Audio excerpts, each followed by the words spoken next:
ঘরোয়া স্বাদে কীভাবে আপনারা চিকেন স্যুপ তৈরি করতে পারবেন সেটার রেসিপি আমি আজকে নিয়ে এলাম, এবং এটার টেস্টের ব্যাপারে যদি বলি, that was awesome.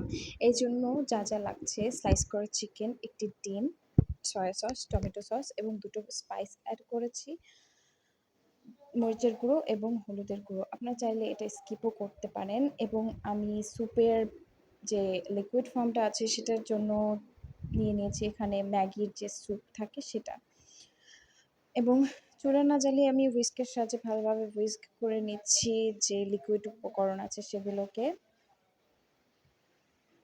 And then চুলাকে জ্বালিয়ে 5 মিনিট ভালোভাবে মিডিয়াম টু লো হিটে এটাকে জ্বালিয়ে নেওয়ার পরেই রেডি হয়ে যাবে আমাদের চিকেন স্যুপ।